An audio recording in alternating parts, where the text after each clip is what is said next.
Are you ready?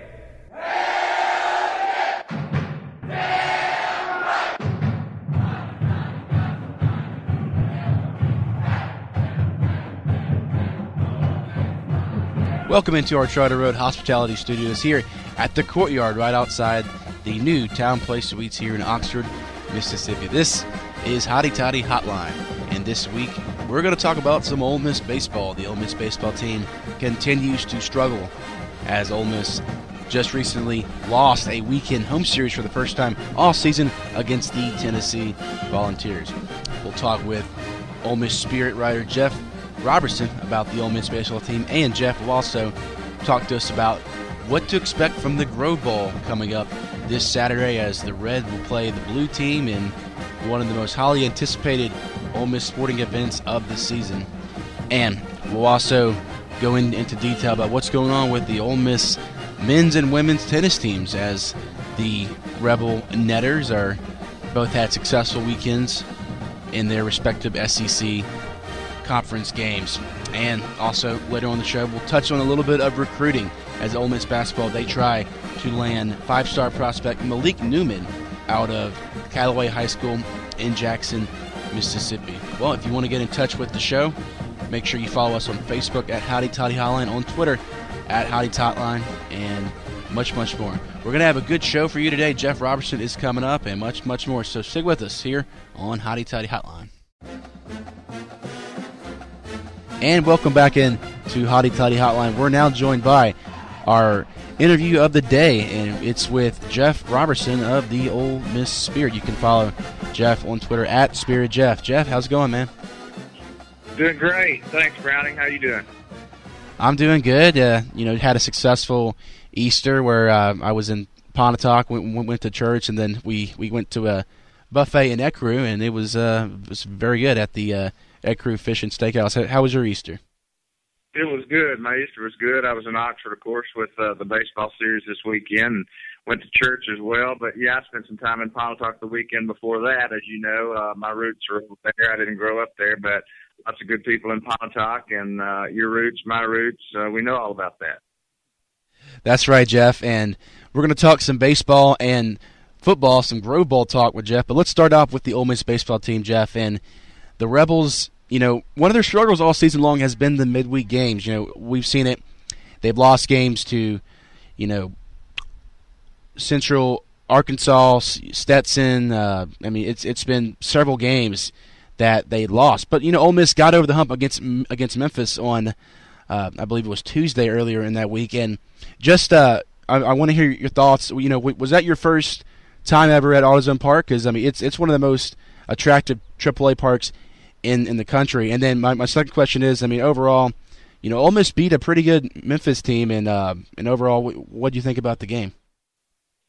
No, that was actually, I've been to AutoZone several times, and not just for Ole Miss games, but I've been to some Redbird games over the years. But, yeah, I love going up there, and, of course, that park's been open about 15 years now, and I noticed when I got there, immediately there were some changes. I don't know if you've seen it already this year or read about it, but they've reduced the capacity of the park, and I think it's, maybe that they weren't drawing as big a crowds in the summer and all as they were earlier, and so they've kind of made it more fan-friendly and changed it up with some, new suites and different things that you can actually buy on a game-by-game basis. You can go up and get some good seating and indoor seating and things like that. They've made some new grassy berms and stuff more than they already had. So, the park's fantastic, and Ole Miss always likes to play up there and draws a good crowd. I know that Memphis hosted Mississippi State this week. I think they host them Tuesday night, and then they played Arkansas a couple of games in AutoZone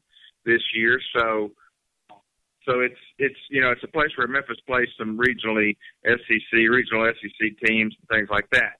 So, but yeah, it was a good night, Memphis, for the Rebels, and kind of a game that we thought that might be a turning point. And Coach Bianco always says, the turning points are something you can't really put your finger on at that moment. You look back at them later in the season and say, yeah, it kind of happened here, or yeah, it kind of happened there. And Memphis game, a lot of hits, 13, especially for this team. That was a good offensive night, scored 7 runs and won 7-5, and then moved on to the Tennessee game and had 13 hits and scored 10 runs the first Tennessee game and won 10-7. So kind of thought they were making that move in the positive direction. And then as you noted, or as we saw, they kind of took a couple steps back after that, it looks like. Yeah, Jeff, they kind of have taken a couple steps back, and you're right. Just when you think this team is headed in the right direction, they just ultimately can't, remain consistent. Christian Trent, not a surprise, picked up another win on the hill for Ole Miss as he improved to 5-2 on the young season, and it was a great game for Ole Miss. 13 hits, got a lot of run support.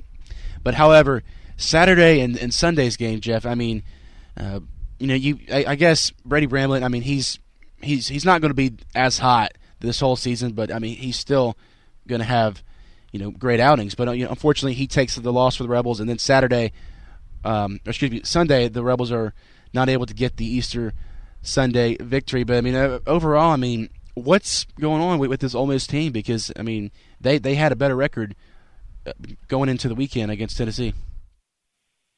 Yeah, this is a series in the season that you hope you can kind of like make that turn as we talked about. And Tennessee being a 2-7 SEC team coming in, you thought that was a good opportunity to get a couple of wins at least. They had their chances to do that, but they didn't play clean enough. And pitching was, for the most part, effective enough. It was offensively that they struggled, and then defensively, kind of surprisingly so in the last two games. I know that we kind of figured it up after the Sunday night game, and had those two good games against Memphis and Tennessee the first game, but they fell behind in both of those 3-0. And ironically, were able to come back and win them, and fell behind 3-0 in the last two Tennessee series games, and were not able to come back. So, there's some reason they fell behind 3-0 early in all four games last week. Got a couple wins and a couple losses, and some of that is you're not going to come back from some situations like that against some decent teams, and so their early starts have not been good in games lately, and some of it's from pitchers and some of it's some defensive miscues. But in the Saturday game, they had 3 errors and only 7 hits. In the Sunday game, they had 2 errors and only 4 hits. And I think they were batting, we figured it up, something like 171 as a team the last 2 games. Well, I mean, there's your problems. You're not playing very good defensively in those 2 games, and you're not hitting the ball either, not scoring many runs. So, I mean, you're not going to win in the SEC doing those kind of things, and they know that. They're trying to figure out what's going on with it, and I don't want to think it's just that they're an average team. I think they've got good talent, but right now their record is 16-16, and that kind of proves they're at an average, point right now at 500. And so, there's a lot of question marks, I'm sure, across the board, from fans to coaches to players, about where they are, where they're headed, and even just 2 games ago it looked like they were headed up. Now it looks like we're not sure. Yeah, and they have got to get that third starter down. And Jeff, I want to ask you about the freshman Will Stokes. He played the game and took another loss. He's now 0-3 on the season. Just can you talk about Will's progression and honestly, do you think he's ready to be a starter in the young SEC play? Well, it's kind of one of those things. Well, to answer your question, yes, I think he's certainly capable, and throwing a freshman out there as a starter in the SEC is not necessarily rare, but it's always a challenge. And Will Stokes is a good player from West Lauderdale down in near Meridian, Mississippi, and has come in here and was doing an effective job in the fall, and they kind of watched his progress and knew he was going to be able to help the team. Kind of been thrust into that role. I'm sure he's excited about it, and any freshman would be, but he's kind of thrust in that role because of a couple of people that weren't able to get the job done. Sean Johnson was that projected weekend starter that we've talked about on here before, and he had Tommy John surgery and never pitched a bit this year, and so he's out for the season. And each time I see him walking in the huddle with the team and after the games and all that kind of stuff, I'm thinking, there's a guy that could have really helped, but he didn't get the opportunity because he was that projected weekend starter. Then Sam Smith, who has been such a veteran for 4 years and, effective on those third game starts, whether he could go 4 or 5 innings or whatever it might be, he was always able to get you through and get some things done. He hadn't been able to do that this year, and he had a sports hernia surgery back in the summer or fall, and just didn't seem like he ever really came back from that effectively, and then he really got to where he couldn't get through the first inning. So that's why Will Stokes is where he is as a starter in SEC play on the weekends.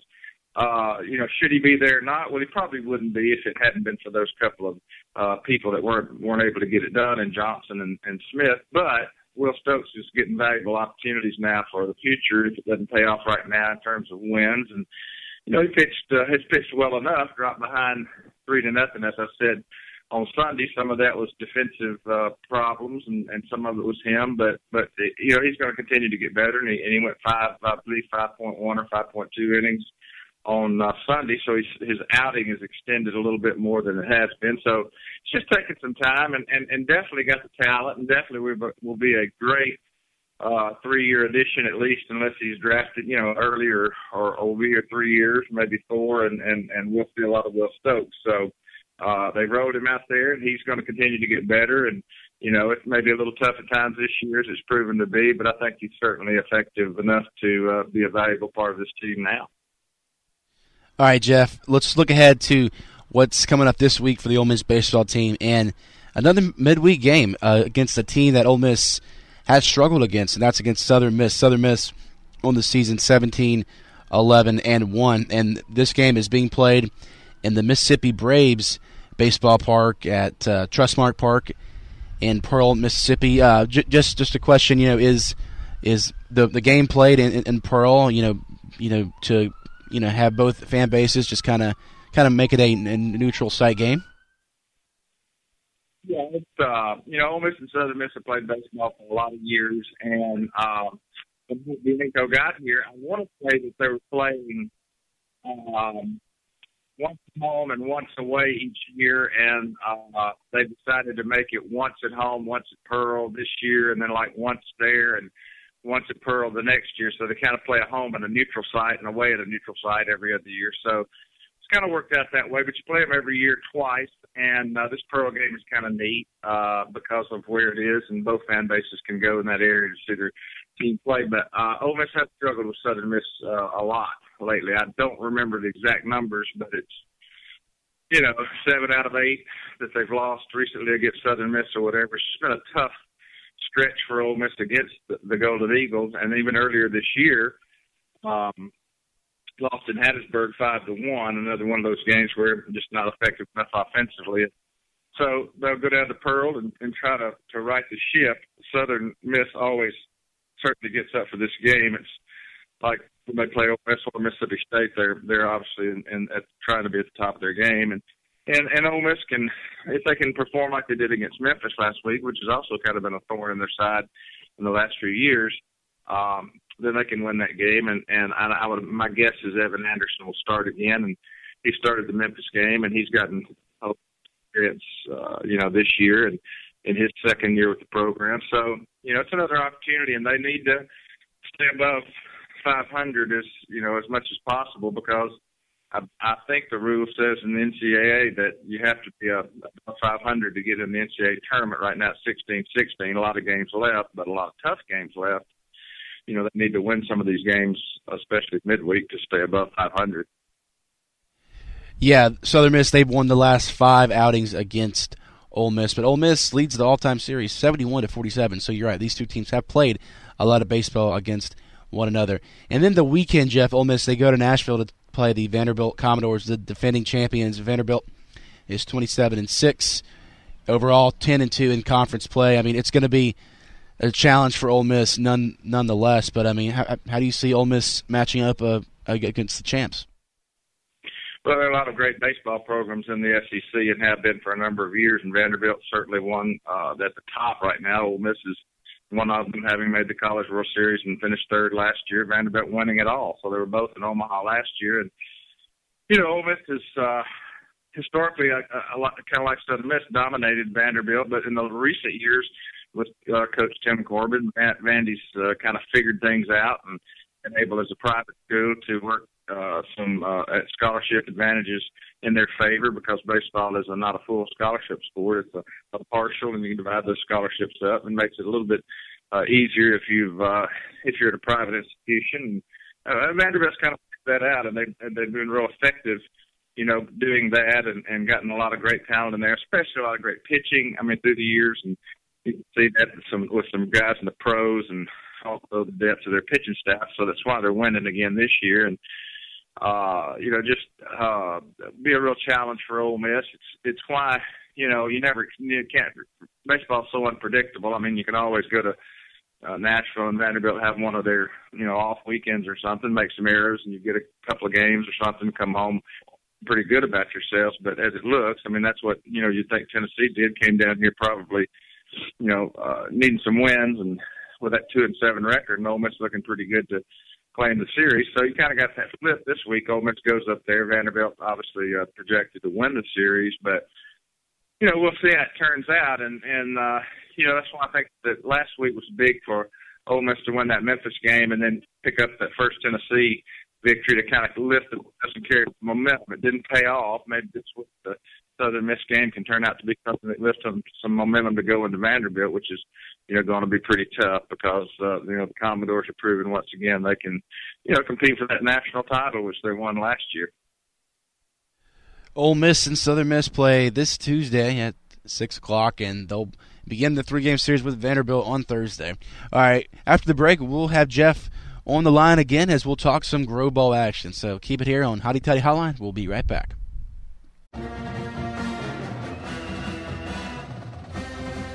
And welcome back into Hotty Toddy Hotline. We're on the phone with Jeff Roberson of the Ole Miss Spirit. Follow him on Twitter at SpiritJeff. All right, Jeff, and one of the most exciting games of the year in Ole Miss athletics is the Regions Bank Grow Ball. It's, of course, Ole Miss. They do their red versus blue every season, and the game is going to be on Saturday at noon at Vaught-Hemingway Stadium.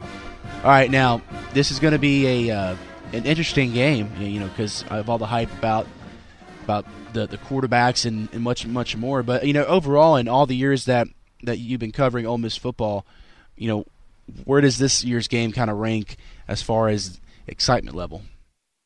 Well, I mean, I think there's a lot of anticipation coming off that 9-win season and playing in a major bowl like the Peach Bowl. And, even though the season didn't end quite like everyone wanted with losing 2 out of 3, but obviously the big win over Mississippi State in the middle there of Arkansas and TCU losses. So, I think it's been an interesting off season in spring, and one that's kind of been quiet because there hadn't been a lot of media availability, and the fans have not been able to go to any practices during the spring. And, I think that, that kind of the troops out there and the program itself just kind of needed time to kind of regroup and after a really good season, but one that they kind of slid a little at the end. So I think to put it in perspective for you, I think there's a lot of anticipation for this Saturday to see kind of what the Rebels are going to roll out, this spring and into the August practices. And obviously starting with the quarterback situation and Chad Kelly and of course returnees Ryan Buchanan and Devontae Kincaid, and just see kind of where things are there. I mean, everybody, quarterback is such a visible position, an important position, and one that at Ole Miss has historically been a position of notoriety. I mean, from all the great quarterbacks that have gone through here, and the successful ones, even through Bo Wallace, obviously one of the more successful ones, certainly of recent times, but ever. I think it starts with that, and I think people will look forward to see just how things have gone in the quarterback situation, and all of us will. And then along those other lines, just some of the development of some of the guys. I know they've had some injuries this off season and spring, so I don't think it'll be an all out be able to see everything full-fledged game. I think you'll I hesitate to call it a glorified practice or whatever, but I think it will be another opportunity for them to get a lot of things done that they want to see before the close of spring practice and kind of where things are. And then they'll have a chance to heal up, this summer and kind of keep conditioning and head toward August practice and that season opener with Tennessee Martin at home.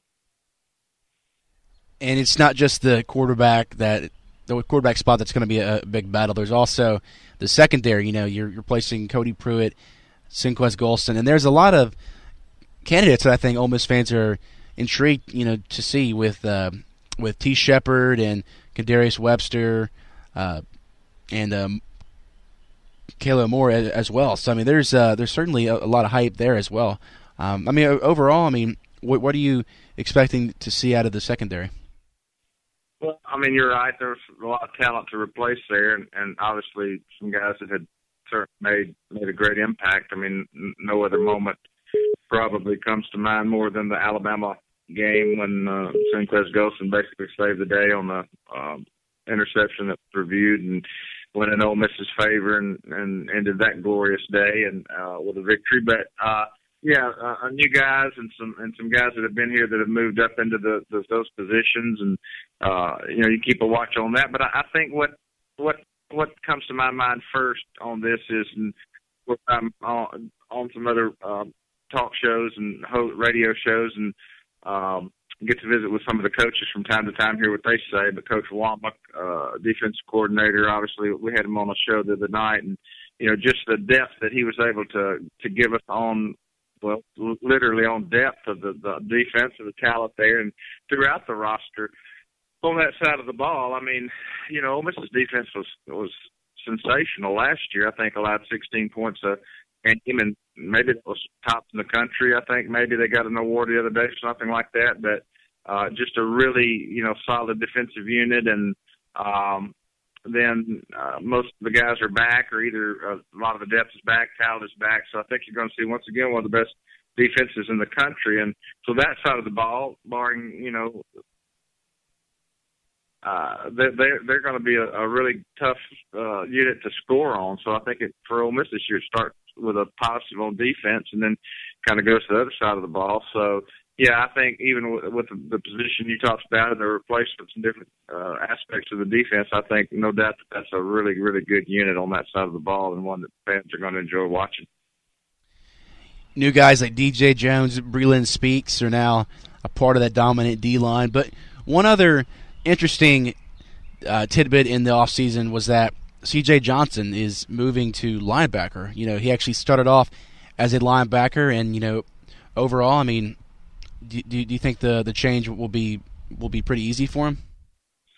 Well, you know, he's such a talented guy and such a veteran leader and everything. I you know, the move, while it might not be necessarily easy, I think that, you know, he's willing to do that and capable of doing that. And, you know, he's just been such a force on that side of the ball, you know, having gone through some injuries and things like that through his career. But, yeah, that'll be interesting, one to watch. But, you know, I think I just, you know, really been a fan of CJ, especially from, you know, an aspect of not only as a player, but just as a leader and somebody we can go to get interviews, as you know, and just such a, you know, a personable guy, and just, you know, I just a really good person for the program, a good guy in the program.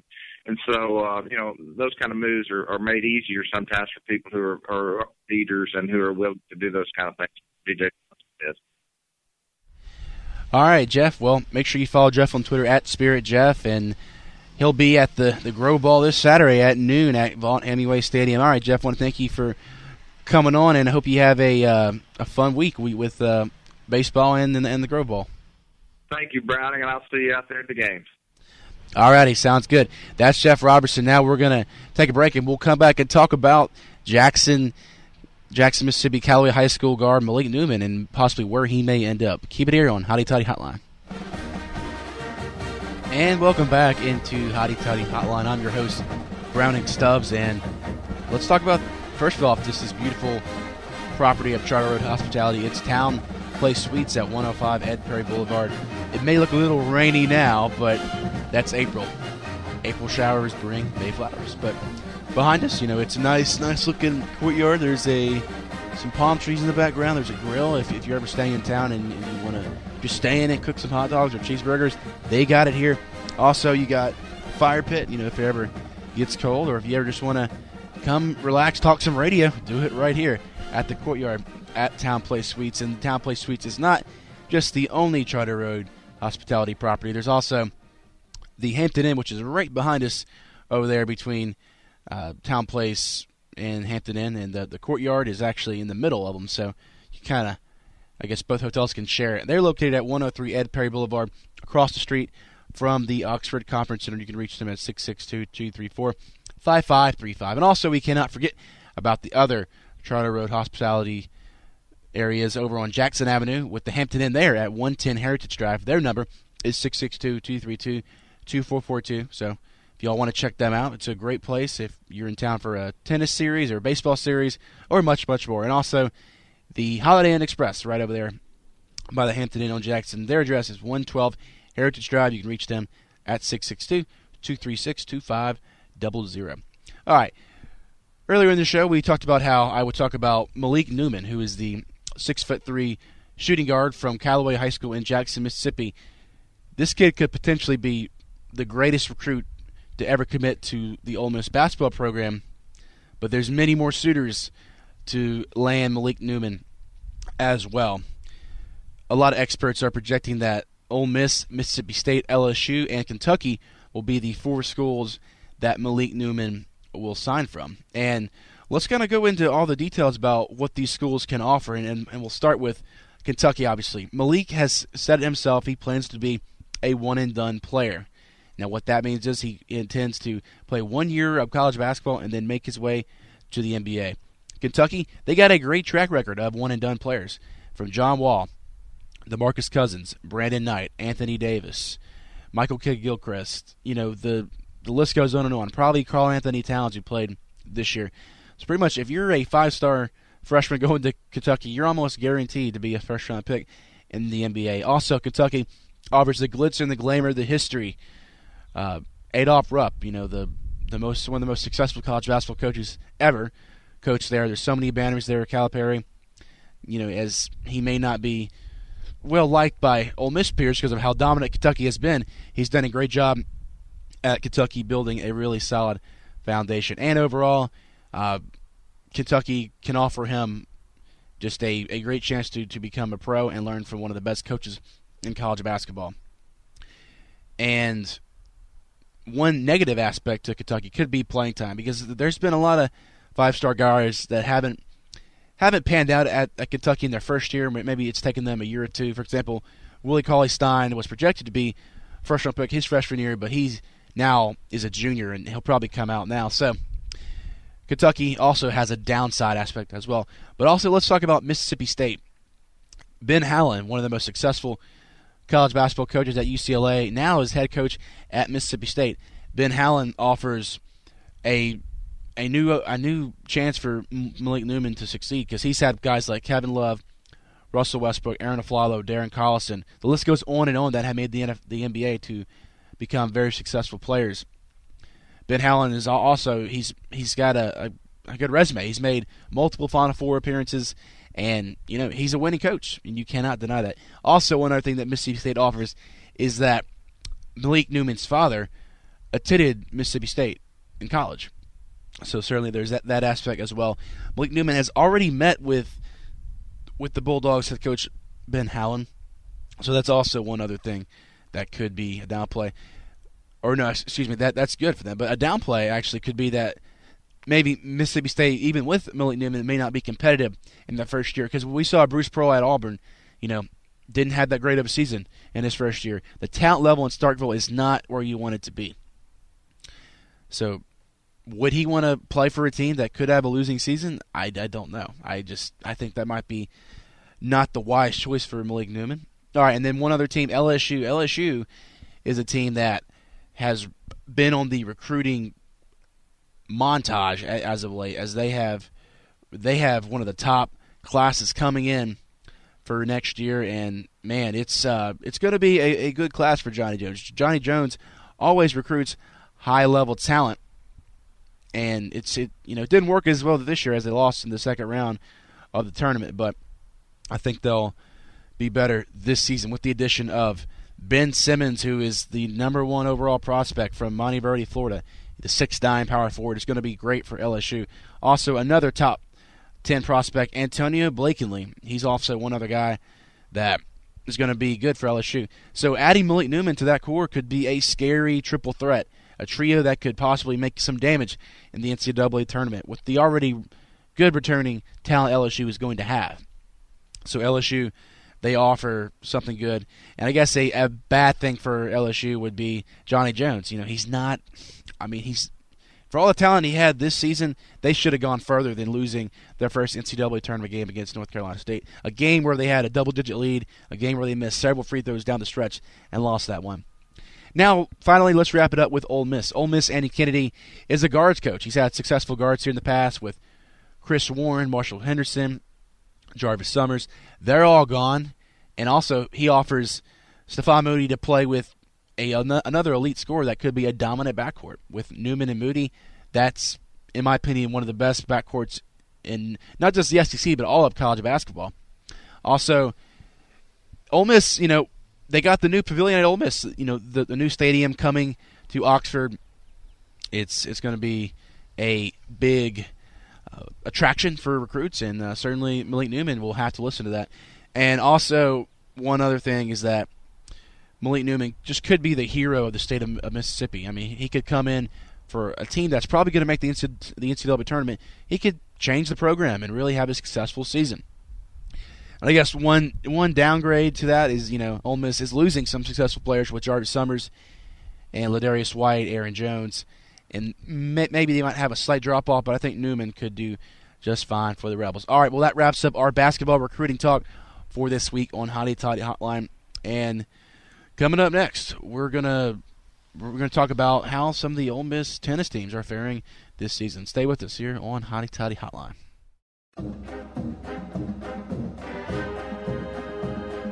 And we're back on Hotty Toddy Hotline to wrap up this week's edition, and got to thank Town Place Suites here at 105 Ed Perry Boulevard. That's where we're broadcasting today. Got a beautiful scenery, a beautiful courtyard behind us, and there's an indoor pool that we broadcasted from yesterday, so there's going to be a lot of good excitement here at this hotel. If you guys want to stay here for a baseball weekend or anything else, you can make sure you can stay here and call them 662-234-5535. Also, that the Hampton Inn over by the Conference Center is right behind me, and then another Hampton Inn and Holiday Inn Express over on Jackson Avenue near the Abner's Chicken. All right, now let's kind of recap what we've been talking about today. But first, let's start off with some Ole Miss tennis. The Ole Miss tennis team had a very successful weekend as they had a senior day shutout as Ole Miss defeated the University of Kentucky 4-0. Won all of the games, and it was big that Nick Schultz came back and ended his last home game as Ole Miss with a victory as Schultz won 6-3 in doubles, and Nick Schultz will be remembered as one of the greatest Ole Miss tennis players to ever play.